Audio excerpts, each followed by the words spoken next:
I don't want pretty much the only reference to settlements on my channel being pointing at something that is said and saying that's wrong, because settlements is a good Stardew Valley content creator. We don't want to pull them down. So what we're doing today is, with Settlements' blessing, is that we're going to watch the entirety of this video. One tip for every crafting recipe in Stardew Valley. We're going to watch this in its entirety, and I'm going to provide some insights into some of the tips that he has. Are they still up to date? Because some of these things may have changed for 1.6. Alright, Sal, give us a tip for every crafting recipe in Stardew Valley 1.5. I came up with one tip for every single crafting recipe. That's right, all of them.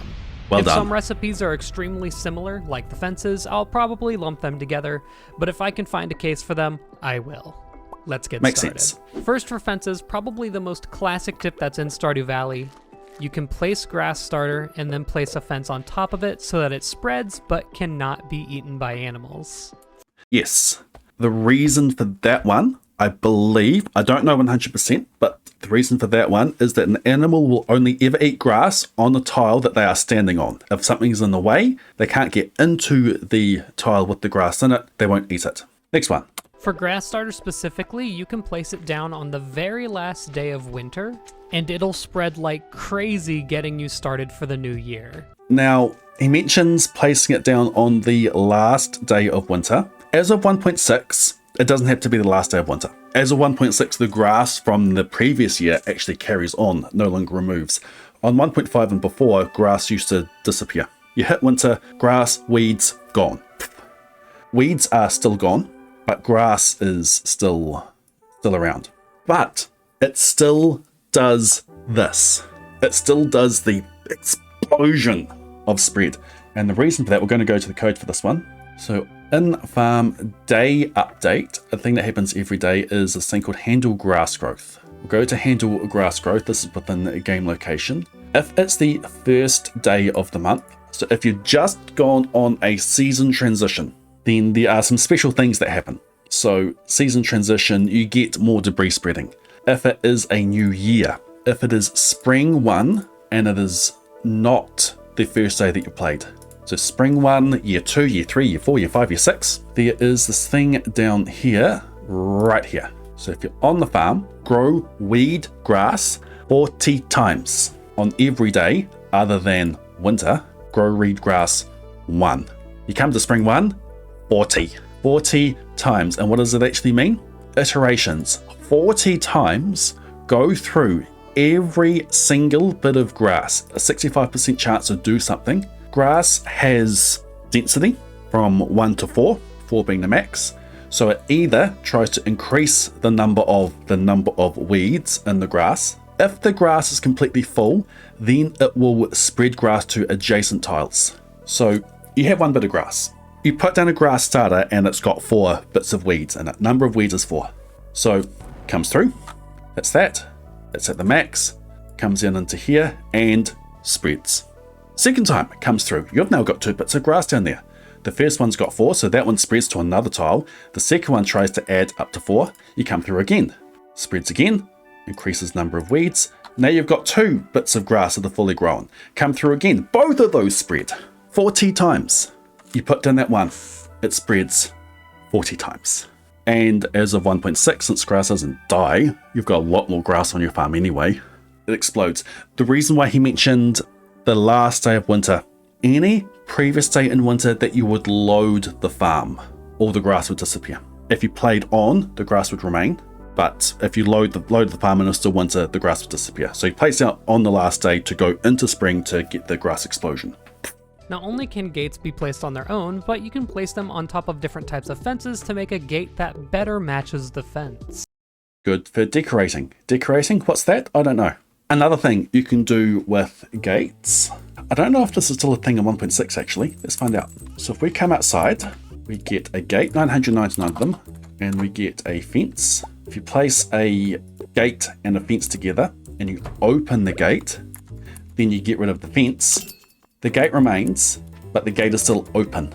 So if we compare this to just a gate that's just placed, this gate is closed, this gate is open. If you find yourself stuck behind chests and they're filled with items that you don't have enough room to unload, you can mash an empty hand against them, to move them one space at a time. You can also just use this to rearrange your chests if you want. Accurate, still accurate. Also on 1.6, you can use a tool to move them around as well. So a fridge is a type of chest. So you can still use an empty hand, mash left click and see I'm doing for that, and they'll move around. And a tool, you got to do it twice. First time pops in spot, and the next ones move it around. So the tool, using a tool for it, that is new to 1.6. You can place torches behind bushes to make essentially invisible lighting. They can also be placed on top of walls and fences. And as of 1.6, they can be placed on top of sprinklers. So you know how you're allowed to plant 15 crops before there's a risk of scarecrows? Planting a 16th crop does start the risk of scarecrows, but only for that 16th crop. Whatever first 15 crops were planted won't be attacked. Don't need to say anything more about this one. Go watch the Correcting Crow Misinformation video. This specific tip is not accurate. So if you have split crop fields, you don't need to cover whatever crops were first. Just cover what's after 15. The Deluxe Scarecrow has twice the radius of a regular Scarecrow, but that doesn't mean it covers twice as much space. It's actually close to 3.5 times the space. The radius of a circle is pi times radius squared, and that squared is what makes the change not linear. Yeah, so double the radius, but the result is 4 times. This is just a function of maths. Bee houses don't produce during winter. If you leave a bee house alone all winter, it'll produce honey on spring 5th. This is super specific, but if you pick up and replace a bee house on the very last day of winter, it'll produce honey 1 day earlier on spring 4th instead. I do not know why. Do you want to know why? Let's see if this is still the case in 1.6 first, and then we will look at why. Let's go to winter 27 and we will sleep. So on the last day of winter, pick up a bee house, replace it, sleep. The middle one should produce honey earlier if this tip is still in the game. Spring 4th, he said.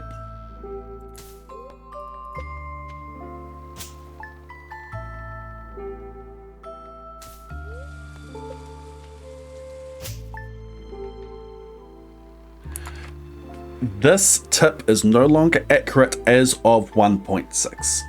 Now, the reason why it worked before, basically what happened is that when you place the beehive down, it does a calculation to put something in it and then gives it the time to wait until it's ready for harvesting. So that's where that 5 days come from. You place it, it generates its honey right away, and then you have 5 days for it to be ready to harvest.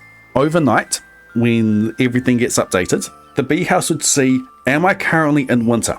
And if I'm currently in winter, then I would remove the honey. And then if I'm out of winter, then it would generate the honey again. So basically the check to see whether it's in winter and whether I need to get rid of the honey happens overnight. So if you place the bee house down on the final day and you sleep, it's now no longer winter and it no longer clears the honey that was generated when you first placed the bee house down in winter.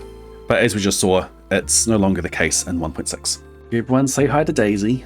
We've got 2 stream cats here. There's the original Gordon. I've had Gordon since I was 16, and Daisy, who I've had for just over a year. Daisy doesn't like Gordon, and Gordon is indifferent to Daisy, but both of them will sit on my lap while I stream, so here's our cat cam. I'm actually designing a plushie of Gordon at the moment. It's been a long-term goal of the channel to have a plushie of Gordon, and eventually we're going to have to do Daisy as well, but we're starting with Gordon. In terms of profit per day, the preserves jar actually beats out the keg for every single crop except wheat and hops. This is mostly due to the short production time when compared to other fruits or vegetables in a keg. Yes, profit per day is better with the preserves jar. Profit per crop is better with the keg. So yes, this tip is accurate. 1 it depends on your circumstances as to which one is actually better for you. If you're limited by days, then preserve jars. If you're limited by the sheer number of crops that you have, then you want the keg.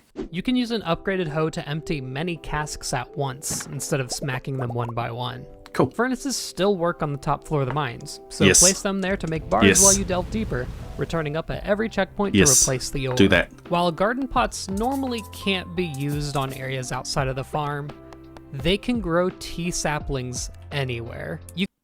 That's pretty cool. Another fun fact about garden pots off the farm. Put a garden pot down. Must be planted on the farm, but you can still put fertilizer in a garden pot off the farm. Like, you can't do anything with that fertilizer in it. It doesn't accept the seed, but it accepts the fertilizer. That is funny. You can use signs to display how many and what kind of fish are in a fish pond. Yes, this is a commonly known trick, but they're signs. It's surprising that you've got to put the sign down yourself. You'd think that the fish pond would just come with a sign like that. Also, placing an item on the sign doesn't use up the item, unlike some other games. So you glad can for that. proudly display your rare item without using it up. Despite selling for a lot more, goat cheese restores the same amount of health and energy as regular cheese. So if you have to choose between one, sell your goat cheese and use regular cheese for food. When Fair. turning eggs into mayo, there's only one egg that will retain the quality it had as an egg, and that's the ostrich egg. There's also one egg that will actually lose value if turned into mayonnaise, an iridium golden egg. If you don't have the artisan profession, it outsells the 3 gold quality mayo it makes by 145 gold, and even more if you have the rancher profession. So stay with me for this one. I'll Sunflowers trust that. famously make very little money, but there's a weird quality that only sunflower seeds have. Seeds that you harvest from your farm or get from a seed maker or from Pierre only sell for 20 gold.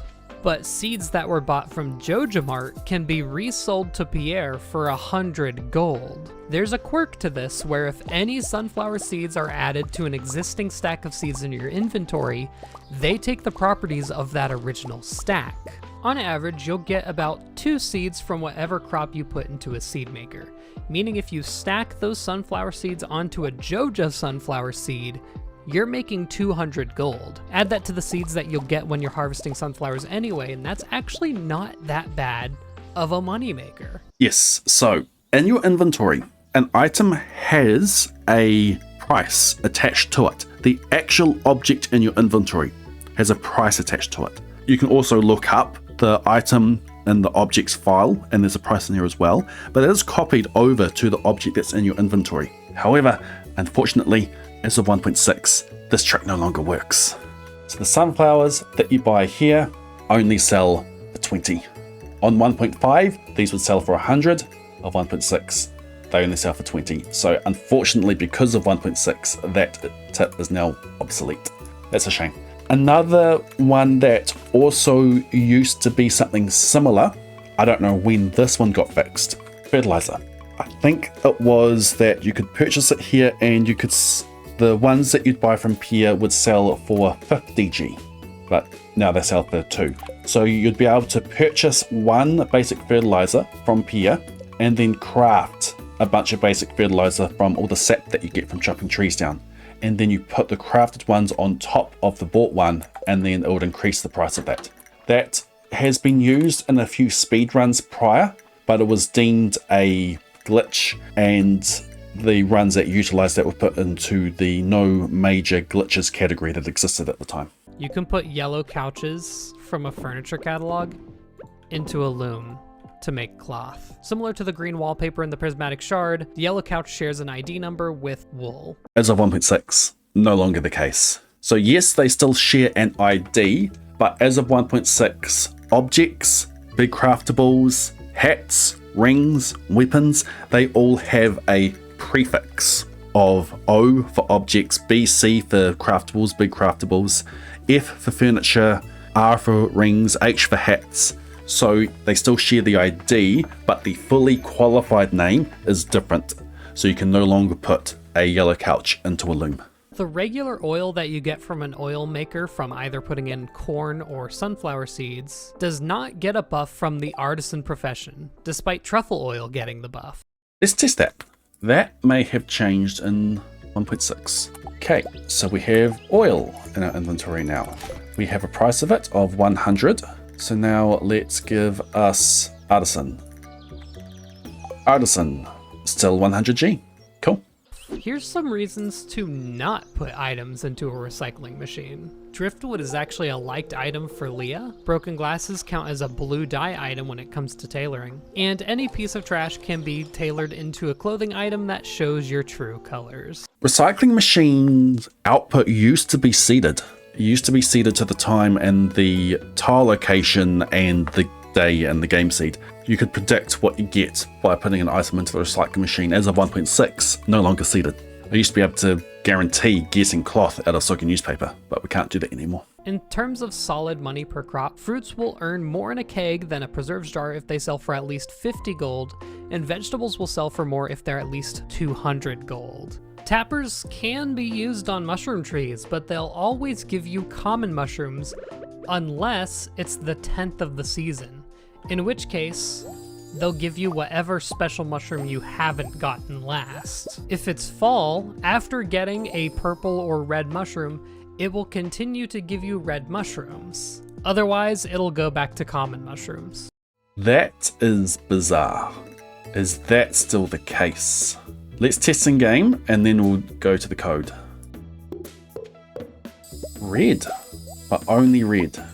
If we go earlier in fall, if we go to a different season, out of fall, common mushrooms, in fall, a different kind of seed.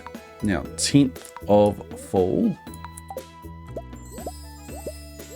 it's still got that behavior of cycling between them, either red or purple. So there's a slight change behavior in that you'll get red mushrooms in fall instead of having the 10th as a cutoff. Okay, mushroom tree is type 7, if I remember correctly. Yes, 7 mushroom tree. Chop items, tap items. Initial fall, 420, that's the red. Season is fall, and if the previous item was nothing, then 100% of having that. If it's not full, then it's 404. I believe that is common mushroom. If previous item is blank and you're in fall, it does that. If previous item is blank and it's not winter, so it doesn't produce anything in winter. If the previous item has been 422, so if it's from a purple mushroom, then it goes to a red. Day 10 or 20. If the previous item, we don't care about the previous item. So up here, previous item had to be 0. This one, we don't care about it. Previous item, if there was, here we go, yes. So if there was a purple mushroom, then become a red mushroom. If we haven't hit that one, then if it's the 10th or the 20th, put a purple mushroom in. These will go through in order. Okay, yeah, that makes sense. So it works on the 20th as well. Cool. Yes, lightning rods make you batteries, but they actually have a second purpose. Lightning strikes can take out your crops, your sprinklers, or whatever else you have. And the more lightning rods you have, the more of a chance they have to intercept those lightning strikes that would otherwise hit your stuff. Can they take out sprinklers? I didn't actually know that. So yes, lightning rod takes the lightning strike. Now, there may be times that your crops and your trees, maybe other objects, are still hit, even if you have lightning rods on your farm that haven't been struck yet. And there's a reason for that. Let's find it. So perform a lightning update. This is when lightning strikes. No, this is checking to see if lightning strikes. So every 10 minutes it checks to see if there's a lightning strike. Generate a seeded random based on your game seed, the day and the time of day. Generate a random, so it is seeded, a 12.5% chance, which increases with daily luck and luck level. The more luck you have, the more likely you are for lightning to hit. Then look for all of the lightning rods on the farm. It doesn't matter where they are, look for the lightning rods, add them to this collection of lightning rods. If you have any, then 2 times choose a random lightning rod. If that lightning rod doesn't have anything in it at the moment, that includes processing. If a lightning rod is processing a battery pack, then it has a held object. It tries 2 times to find a random lightning rod that has nothing in it. And if there's nothing in it, then it makes its battery pack and returns. So if this happens, if both of these checks happens to choose lightning rods that have a battery pack in it already, or is already processing for a battery pack, then the lightning rod check fails, and then it strikes a fruit tree, it strikes a crop. It looks for a random terrain feature. I don't see anything in there about other objects, like sprinklers. If you have 100 lightning rods on the farm, it is still possible for other things to get hit, because it only tries twice, and it looks at any lightning rod, regardless of whether it's got a held object in it already or not. We are 5 minutes in the video. Slime egg incubators are affected by the coop master profession, changing the 2.5 days it normally takes to hatch a slime egg into just about a day and 7 hours. Neat. In terms of average money made per day from a single machine, slime egg incubators have the most, at about 1,500 gold per day. Slime eggs sell for a lot. Unfortunately, you can't seed for the egg that you get from a slime egg press, but they sell for a lot. Tiger slime eggs sell for 8,000 G. That's why they're so good in fish ponds from lionfish. So if you have slime, use it. Always make sure to break your crystallarium first to get the gem out before changing gems. Otherwise, you won't get it back. Is that still the case? So yes, that was definitely right on 1.5. It won't let you place one over top. You have to pop it first. That's how that works. The game will no longer let you overwrite the one that's being processed in there. You pick it, you exit, you use a tool on it, pops the machine, pops the gem that was inside it, so that you can place again and replace it. You, that's right, you could be the first person ever to use a mini jukebox. All you'll have to do is craft it and use it. The basic sprinkler is often overlooked, but you're stuck with only it for 4 entire farming levels. Here's a good layout for using them. All of the spots that you see hoed are spots that will get watered.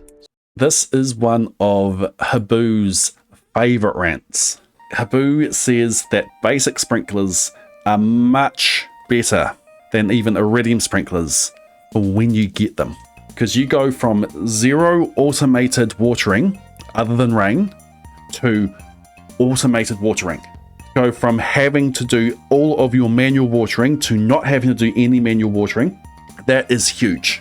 Yes, quality sprinklers and iridium sprinklers are more efficient, as in you can get more things planted on your farm because they water more, so you need less spots for sprinklers. But basic sprinklers, like any kind of sprinkler, makes it that you can't, that you don't need to water. And you can plant basic sprinklers efficiently by using this night pattern.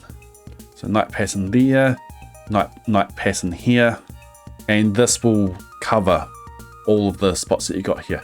Yes, it's a bit harder to walk through, but if your decision is to craft and use basic sprinklers so that you don't need to water, or wait until you have farming level 6 to craft the quality sprinklers so that it's a lot easier to put down and walk around, well, you've got all that time that you're still manually watering. And they're cheap.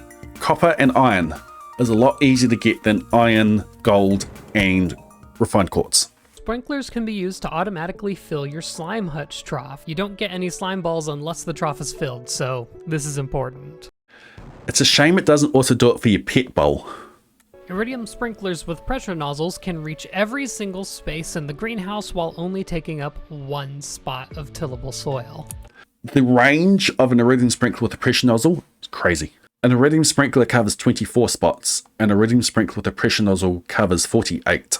A common misconception has led a lot of people to think that fertilizer only works on the first harvest of multi-harvest crops. That's not true. It works on every harvest, but it only works on one crop if the harvest gives more than one crop, like blueberries or cranberries. Crops like corn will always benefit from fertilizer. Preach. 100% accurate. Preach, Salmets, preach. This misconception, I believe, has come from the wiki. It's a mechanic that's hard to put succinctly in text. This may have improved since I last looked. There is multi-harvest crops and there are multi-crop harvests, and some crops have both. So the blueberries that you see here is a good example. The blueberry is a multi-harvest crop that have multi-crop harvests. The potato potentially is just a multi-crop harvest. It's not a multi-harvest crop.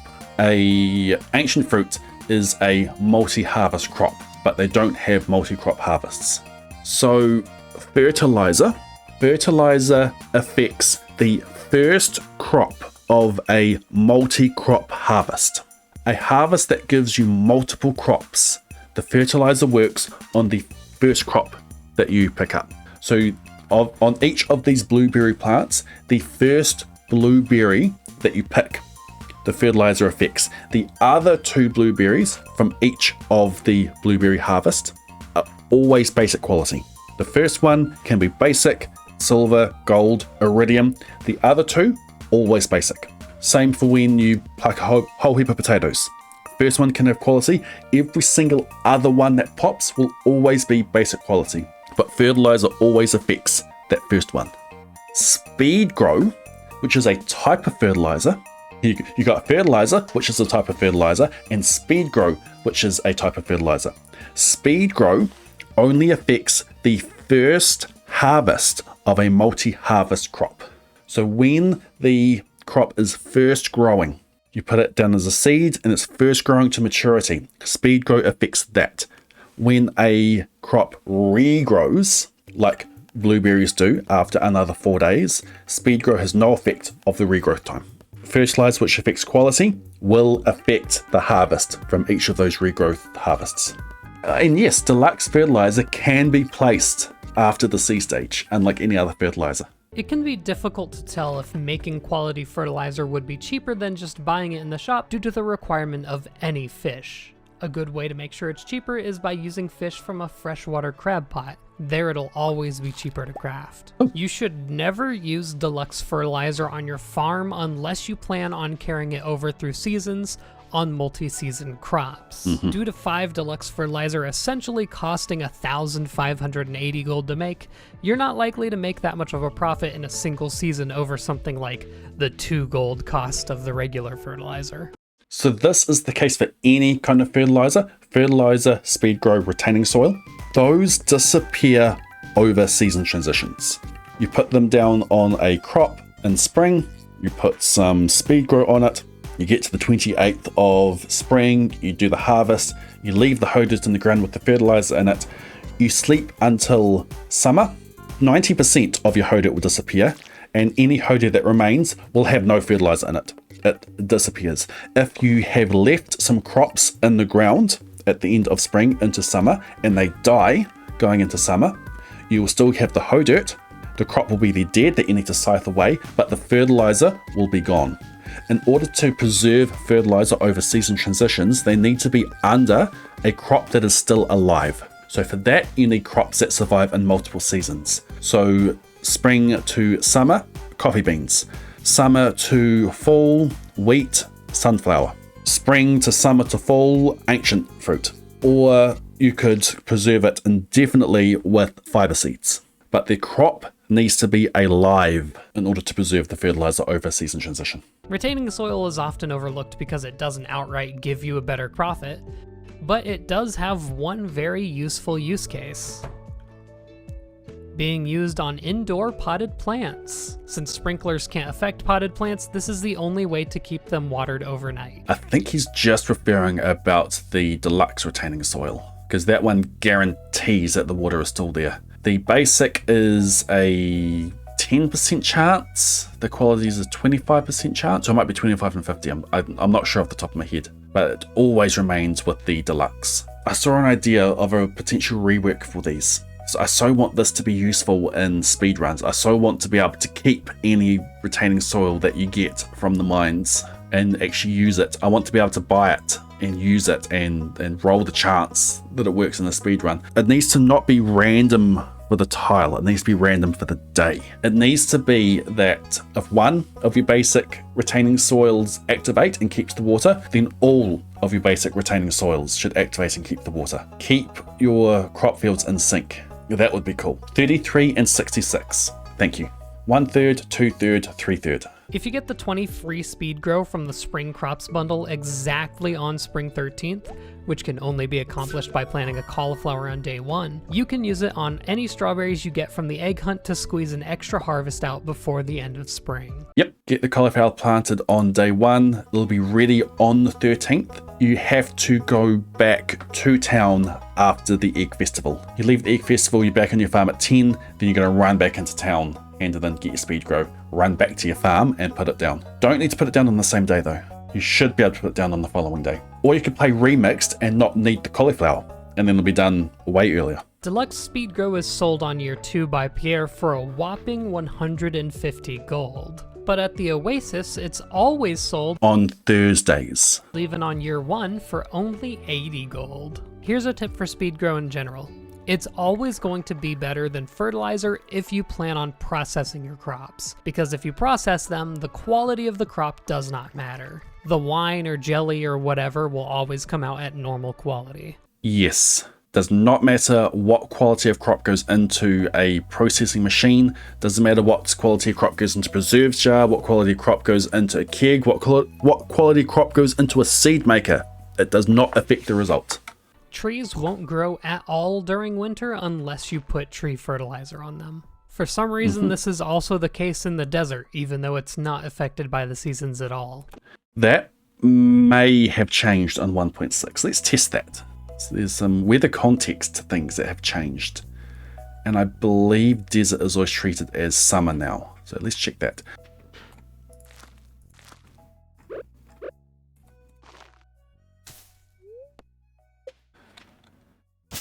Alright, so tree on the right should... Excuse me. I don't have the desert unlocked. I walked there, but the bus isn't fixed. Fault. It's winter and it grew. Well, 15% on both of those. So even without the tree fertilizer. And that time it didn't grow overnight. So the one with the tree fertilizer will always grow. So that's stage 2. Then it's going to be stage 3, which is the sapling stage. Stage 4 looks the same as stage 3. But this is growing in winter. Stage 3, stage 4, they look identical. This one will be fully grown in a sleep. So that is a 1.6 change for the better this time. All the other ones have been taking things away. Staircases can be a great source of stone in the late game. On Sundays, you can trade 1 jade for a staircase at the Desert Trader, and then deconstruct them for 99 stone each. Yep. So this one's going to be myth busting. In a couple of my challenge videos, I was told that you can do the mermaid puzzle with just 1 flute block. You can't. I have tried, and there is no way to do that. Try again, Sal. I'm sorry to do this, but try again. 1 single flute block. 2 times. 11 times.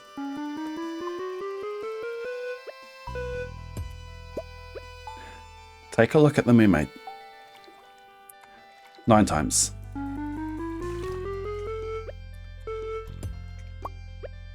5 times.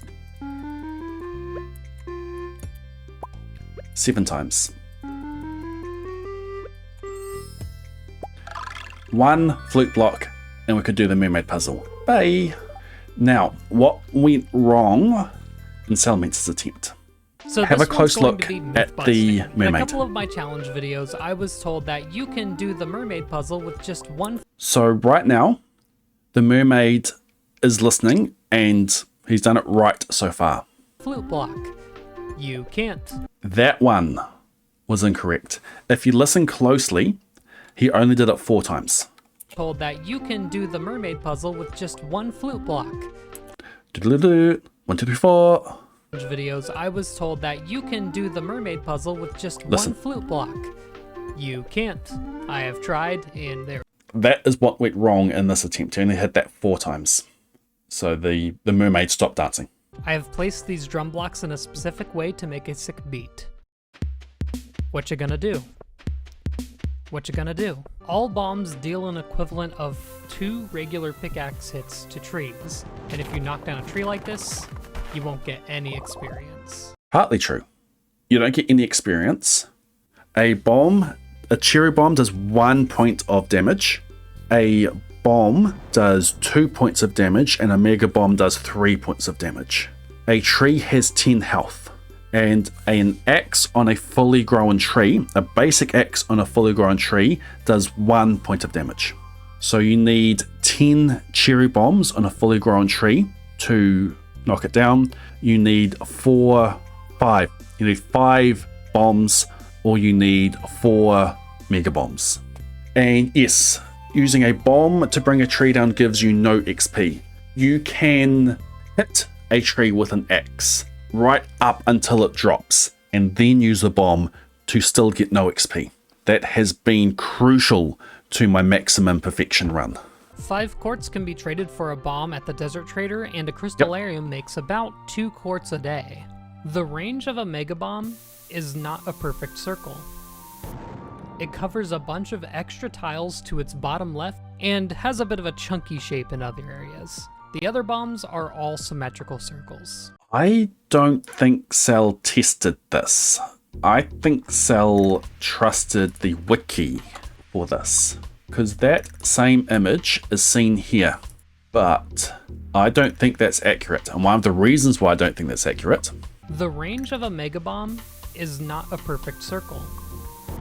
Look at that. That looks like as far as you can, the tiles, that looks like a perfect circle to me. We can test that. There was a change to bombs as well in 1.6 for terrain features. It used to be for trees, it was a perfect square, but it got changed to be the same as like a stone. So we've got bee houses. Let's place bee houses down. I'm going to place the bomb here. Now what I believe is going to happen is that it's going to leave a border up the top, and it's going to go 1, 2, 3, 4, 5, and then along here 1, 2, 3, 4, 5, then along here 1, 2, 3, 4, 5, along here 1, 2, 3, 4, 5, and be a kind of circle. Okay, went a bit further than I expected, but that is not that. This image is not correct. Let's do the same test again in 1.5. Okay, let's place a bomb down here and see what breaks. Now this is funny. It's good to see that this has been fixed on 1.6. Yeah, there's a line that's immune. Either way, that is not that. My tip for explosive ammo is to use it. Yes, it's worth getting use used it. to the slingshot for, and it makes the skull cavern run so much quicker. Monetarily, there are no situations where turning 3 copper bars into 1 iron bar is worth it.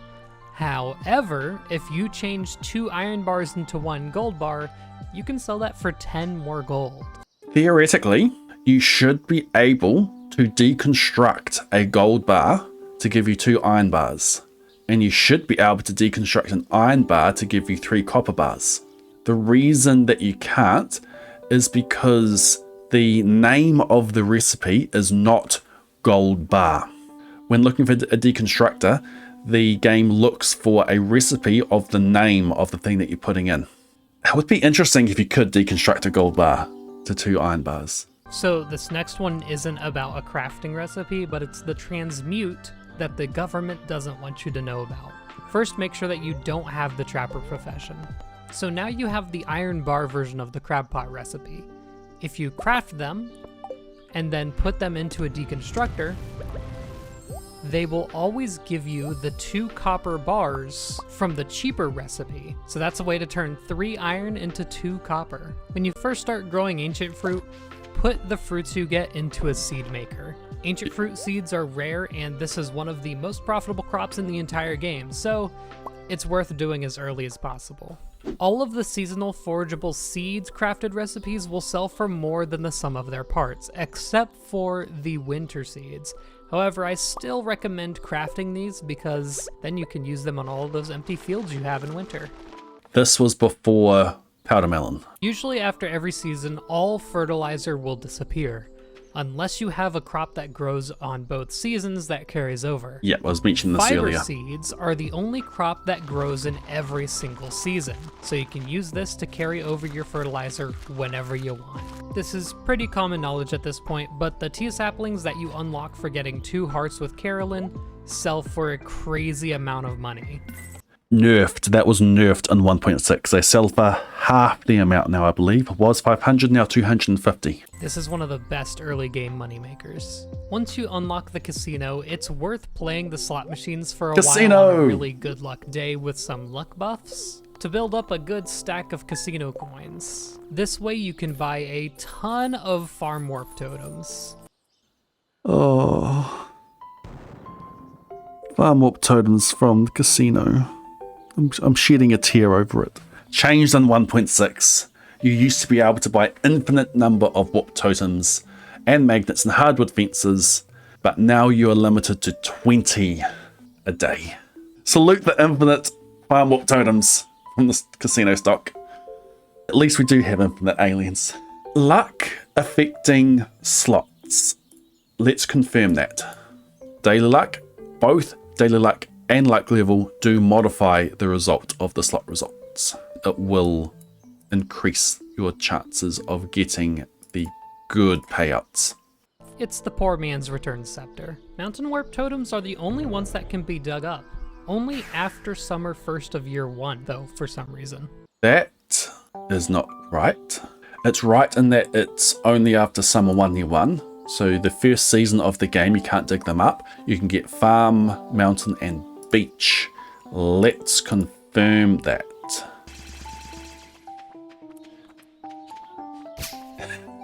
I didn't actually know what was going to happen then. Willy and tents. Stay away from Linus. So, yes, you can get mountain warp totems from artifact spots. However, you can also get farm warp and beach warp. You are not limited to mountain warp totems. You can't get desert or Ginger Island warp totems from artifact spots like this, but you can get the other 3. You can get farm, beach, and mountain. Using a beach warp totem on the day of the luau or moonlight jellies before the event starts will cause the totem to be used up, but it won't warp you. It is mostly accurate. So, 11th is the luau day. It is the 11th. And I'm thinking of something else. I'm not thinking of something else. I am now at the beach on the luau day, and nothing is here. If I leave, I can't come back. Now, if I use the totem, it doesn't let me do it.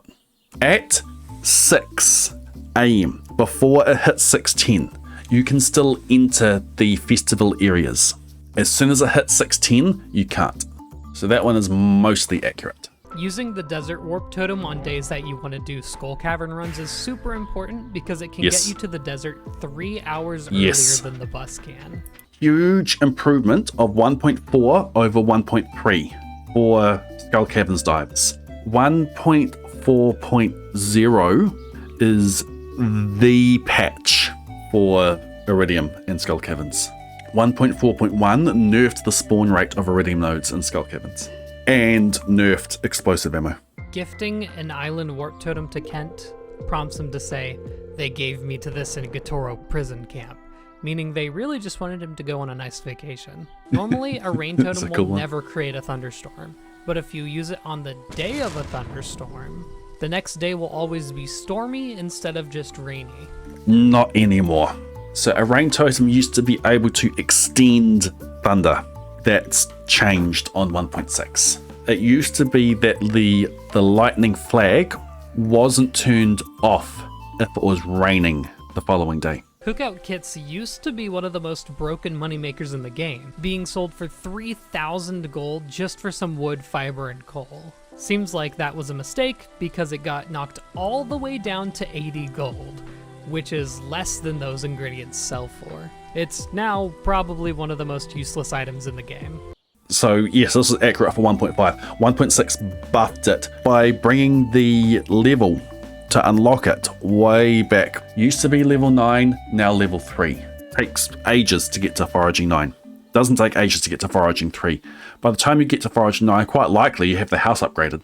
But since it's now foraging 3, you can actually use it for cooking before you get your house upgrade in a typical playthrough. Because previously you just used the kitchen.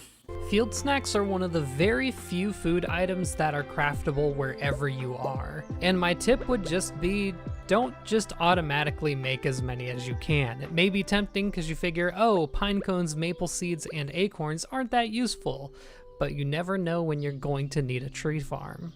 Jack-o'-lanterns are the smallest light source in the game, which can be useful if you're going for some very specific lighting setups. You can steal them from the town now. On your farm only, all pathing will make you 1 unit of speed faster.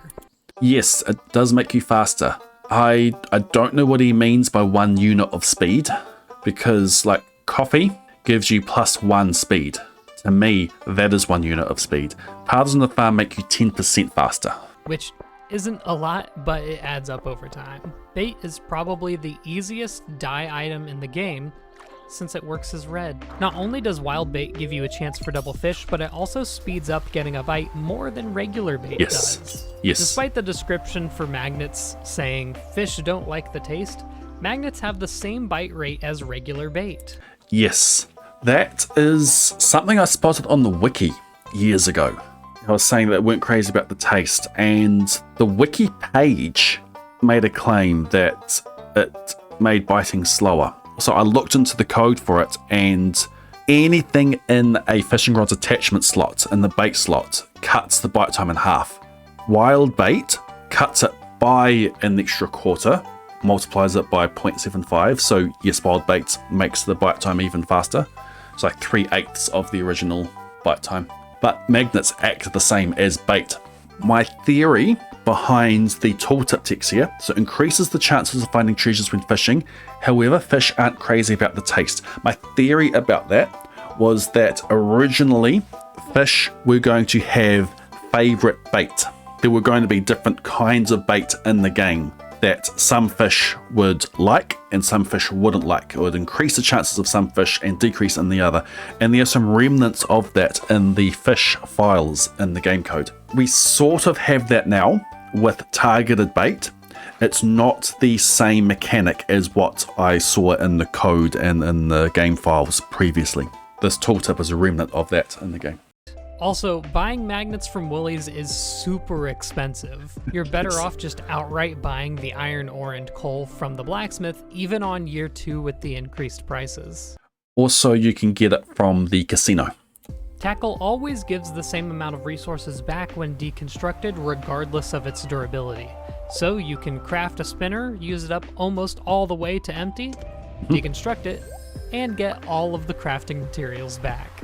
And then, of course, craft another one. Yep. The trap bobber is yet another profitable crafting recipe, selling for 120 gold more than the copper bar and sap used to make it.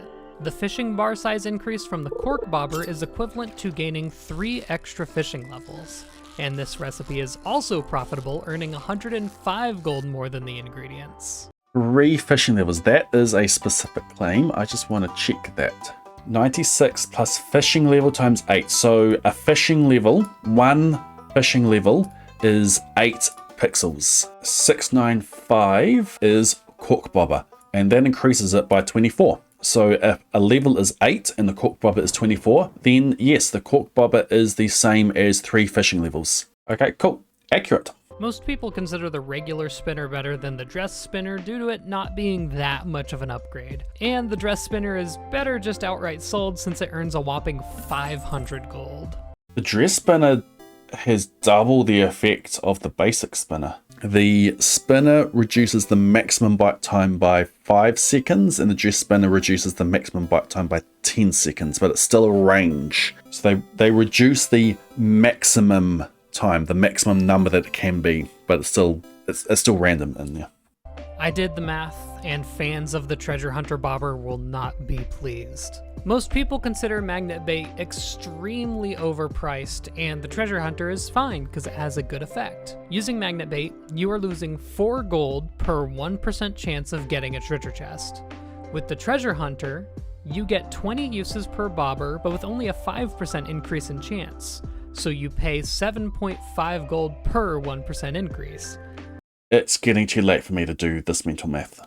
Even though magnets may seem expensive, turns out they're more gold efficient when crafted than the treasure hunter bobber. I'm going to trust that math there. You can always use both. If you're going for a treasure chest, use both. With a large enough fishing bar, the barbed hook essentially gives you a guaranteed catch for many easy fish without you even having to do anything. It's an expensive recipe, but this is the vanilla version of skipping the fishing minigame that all of you have been wanting. I don't like using the barbed hook in the minigame in general. Just I find it hurts more than not. The description of the oil of garlic is pretty vague and leaves a lot of people wondering what exactly it does. When you have the oil of garlic buff, it prevents the possibility of getting any infested floors and prevents all enemies period in the mines. It also doesn't count as a food or a drink buff, meaning it can be used alongside both of them. I wasn't aware that it prevented all monster spawns in the mines. I know it prevents infested floors. Yes, there's a spawn monster and there's the prevent monster. Yeah, it sets the monster chance to 0. How was I not aware of that? Online farmer, get online farmer. It's got nothing to do with where they currently are. Interesting. Someone outside of the mines can have the oil of garlic buff on. And that there is the check for Skull Cavern, so it doesn't work in Skull Cavern. That could be a fun way to prank someone who doesn't know on co-op. Yeah. Tooltip for the life elixir is lying to you. Even though it says it only heals 90 HP, you'll see that I'm missing about 170 HP. It's a full heal no matter what. Also, if you're making it for energy refill instead of health, surprisingly, eating the purple mushroom, morel, and chanterelle individually Why not the red gives you mushroom? more energy than drinking the life elixir itself. Not on 1.6. Life elixir is just for HP. Energy tonic is just for energy. So not worth it. On average, crab pots in the ocean earn more than they do in freshwater, and the water on the beach farm is considered an ocean. Also, while other types of bait can be put into the crab pots, they don't do anything. Wild bait does double drops now on 1.6. So only use regular bait. Not really much to say about the Iridium Band other than it's well known to be the best ring in the game and is always worth working towards. And it can be used as purple dye. Even though the wedding ring is only in multiplayer games, it's still required to be crafted in order to achieve perfection on a multiplayer account. Are you sure? If not, wedding ring. Ignore wedding ring regardless of whether multiplayer. Now this is 1.6. Let's also check 1.5. Ignores wedding ring. It just always ignores wedding ring. You don't need to craft it even in multiplayer. Essentially increasing the price of perfection by 10,500 gold. The Ring of Yoba has a 1% chance to activate at 90 HP, increasing linearly to 30% chance at 1 HP, with a 20% boost at 15 HP, adding up to a 50% chance max at 1 HP. Luck buffs increase this chance, but only by about 1.3% for each point of luck. I had full luck in that situation and it did not activate once. That does sound accurate. Well, there's a lot of numbers there. And look, there's luck level. I'm not going to go through that with a fine-tooth comb, but it looks like that all matches up. So as you may or may not know, when the warrior ring activates, it increases your attack stat by 10 points. What does that mean though? When you have the warrior ring buff, you will deal exactly 30 more damage on every hit when the buff is active, which isn't actually a lot when you're in the late game and regularly hitting numbers close to 200. The Tub of Flowers is one of the few craftable items that has a different look depending on the season, being blooming in spring and summer, and pretty much being an empty barrel in fall and winter. Here is every type of brazier alongside the type of pathing that I think looks nice with it. Of course, further experimentation is always good. Also, you can put these inside of people's houses to spice things up a bit. Putting a wicked statue in the slime hutch prevents the witch from turning all of your slimes into black slimes. Yep. Don't let her delete your super rare tiger slimes. So you, like me, might have looked around to see if there's any situation where fairy dust is a profitable thing to make and use on. The only situation where the price of the product outweighs the price of making fairy dust is making radioactive bars. And even then, it only takes 9 hours to process normally. I prefer to keep fairy dust for getting long to produce crafting supplies quicker, like from tappers or from bee houses. Fairy dust is not a profitable thing to use. It's a utility. It saves time, but it never makes you money, as shown here. Yeah, it's utility to, like, I want this now. I'm gonna get it now. Like, I craft it and I use it and see the perfection runs, because it helps me just to get all the things from the tappers that I need. It helps me get all the mayonnaise and the cheese and all the things I need for recipes. But you're hard pressed to find a good use for it in min-max runs. Though Piano has a good one there of using it on solar panels. Bug steak is one of the very few edible items that doesn't follow the energy to health ratio. While most food has health be 45% of the gain of energy, for bug meat it's 65%. This quality is only shared by life elixirs and star drops, both of which are much more special than meat from a bug. I've seen that in the code. Health recovered on consumption. Yeah, well, yeah, here it is. It's specifically hard-coded. And here will be energy tonic for 434 and 349. What are those? 434 is star drop. 349 is energy tonic. 773, we have 999. So there's health recovered on consumption and stamina recovered on consumption. Takes this number and then just multiplies it by that. And yeah, hard code there. The quality bobber is one of only 2 ways to get an iridium fish. The other is getting a perfect catch. So this is probably your best bet if you want to get an iridium legendary fish. Also, fun fact, this item just straight up didn't work for the first month it was in the game. It literally did nothing. That was funny. That was one of the first bug reports I ever made. In the constructor, 2021, in the constructor for bobber bar, there is this code. If which bobber is 877, which is index of the quality bobber, then fish quality plus fish quality is 2, which is gold, becomes iridium. Which bobber, this to which bobber, is not set until the end of the method, so will always be 0 at the point this code is executed. So the intent was either to do it, but didn't do anything. Fix in 1.5.3. Also, the boost in quality that you get for perfect does not give you any extra XP. The boost in quality you get for the quality bobber does. So you get 3 XP per quality level, with silver being 1, gold being 2, iridium being 4, so times those by 3. The boost you get in quality you get for a perfect catch happens after the XP has been calculated. But the boost you get for the quality bobber happens before the XP is calculated. Also, have a daisy. Stone chests look better than wood chests. Sorry, Agreed. I don't make the rules. It's just so uniform in Agreed. comparison.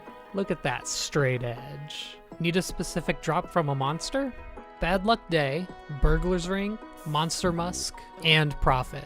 This will maximize your chance of seeing as many enemies as possible while getting as many drops from them as possible. No. Bad Luck Day. No. Luck does not affect monster spawns. Daily luck level does not affect monster spawns.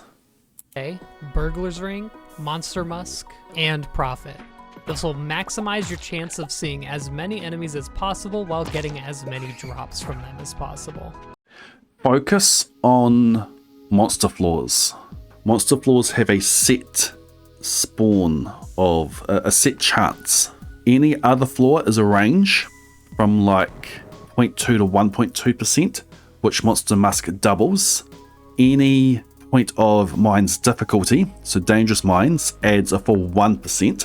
Monster Musk doubles it all. Monster floors are set to 2.5% chance, which doubles to 5%, and I believe that's a chance per tile. So many people just put one mini obelisk at the top of the farm and one at the very bottom, just so they can get to Cindersap Forest a little quicker. Have you considered, though, just carrying it in your pockets? Oh, I'm farming, tilling the ground, getting all my stuff ready for the season. Oh no, I forgot all of my seeds back at my house. Boom, boom, you're there. Go get all your stuff. Boom, boom, you're back. Cutting down all these trees. Very good tip, Oh my this one. gosh, my inventory is so full of wood, I gotta get rid of it all. Boom, boom, deposit, boom, back to it. Boom, boom, boom, boom, boom, boom, boom, boom. Also, very, very, very niche tech in that. Put a bomb down on the other end as you're going to leave. It'll destroy the other end, and then you can place it down again later. I used that for the fishing, getting level 10 fishing in one day. Very, very niche tech. Highly unlikely that you want to craft a whole heap of them, and that you've got space to put a bomb without breaking anything else. Item ID bugs are the gift that keeps on giving. Shame they're fixed now. The modern table can be put into the bone mill since it shares an ID with the fossilized spine. Thanks, Blade. You're welcome. Damage dealt back with the Thorns Ring depends on the damage you take after all damage calculations, which means that having any defense buffs or good boots reduces the effectiveness of the ring. I'm gonna say it. The Glowstone Ring is the best ring in the game. It's unlocked early on and has 2 effects that are practically required for enjoying the game. And even though it is fairly easy to obtain, if you don't have it by the time the Stardew Valley Fair rolls around, you can check the shop to see if they have it there. As of right now, the farm computer will only show the stats of your main farm regardless of if it's placed in Cindersap Forest, the desert, or even the Ginger Island farm. If you're watching this in the future of version 1.6, this will have been changed, and it'll now show you the stats of whatever area it's in. Thank you, So this tip is tangentially related to Ostrich Incubator. When you get that one ostrich egg from digging up the spot on Ginger Island from the journal scrap, do not get rid of that egg. Only use it in the Ostrich Incubator. This way you can reliably get more ostrich eggs from the one that hatches. Otherwise, the only way you'll ever find one again is by getting lucky with a rare chest in the volcano. If you don't care about growing ostriches, throw it in the shipping bin to complete the shipping collection.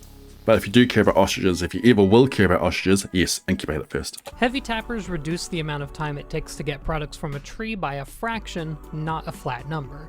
So it's most useful on trees that take longer to produce, like the maple tree. It takes 4 days instead of 9 normally. Also, if the heavy tapper gets hit by lightning, it is completely destroyed. So make sure you have a couple of lightning rods around so that doesn't happen. I don't know on the top of my head if that's been fixed, and that's going to be hard to test right now. That's a very expensive item to lose. I've said it in like 5 other videos, and I will say it again. You can essentially duplicate any item that you get from a geode at Clint's by opening up the same type of geode in a geode crusher immediately after. This is neat to use. Fixed on 1.6. You can't use that tech anymore. It has been fixed. It's because the order of when the geode item was calculated and the number of geodes cracked was incremented. It was in a slightly off position in the crusher, which meant that it could duplicate whatever you just opened. Unfortunately, hoppers don't work like the ones in Minecraft, but here's still a few fun uses for it that I've done before. You can make a poor man's coffee machine by filling them with coffee beans and setting it up next to a keg. You can make the process of making bars easier if you have a ton of resources to use. You can just line them alongside areas you walk by a lot to just automatically work through that whole backlog of milk you got. There's a bunch of uses if you're looking for them. Are some uses in general, at least for the farms that I play. I've only used it once, and that was when the smoking a whole heap of fish when I wanted a stack of smoked Legend 2s. Using mods. By the way, I just had to fairy dust in the smoke with a hopper above it. You may be tempted to put solar panels in the desert because it never rains there. It doesn't work. In fact, if I try to use fairy dust on it It doesn't work, but it's kind of a cool effect. Sleep a day. Place it down. It's my fairy dust. Huh. That's a 1.6 change. Okay, let's go on to 1.5 by Daisy. Yep, so you can place it here on 1.5 and fairy dust it. Sleep. And then warp back to the desert. We have batteries. So the fairy dust doesn't do it immediately, but it does do it overnight. It used to. You can't use fairy dust and solar panels in 1.6. As far as it not working in general, I thought it did. When did I start this? On the 11th. How long does it normally take? A week? A week. I think on 1.5, rain in the valley affected solar panels in the desert. So 1 rain day, 2 rain days. So the 15th is a week. So no battery pack. We had 2 rain days. Sleep 1 more day. I'm expecting there to be a battery pack there now. Yep. On 1.5, rain in the valley prevented battery packs from working in the desert. Finally, one last effect. Magic bait still has the 50% reduction of biting time of regular bait, despite it not being the main purpose. Also, if you use it to fish right around this area, you can catch the fish from the submarine that's usually only available during the night market. It's a 10% chance of getting one of those 3. Not gonna lie, I struggled coming up with uses for a few of the items, but in general I try to disagree with any item being completely useless. Despite crab pots being deemed as horrible by most people, most of the tips here are good. Farm, making most of my money from crab a lot pots, of those are no longer relevant, unfortunately. 100 days. So I consider myself a bit of a champion of the underrated items.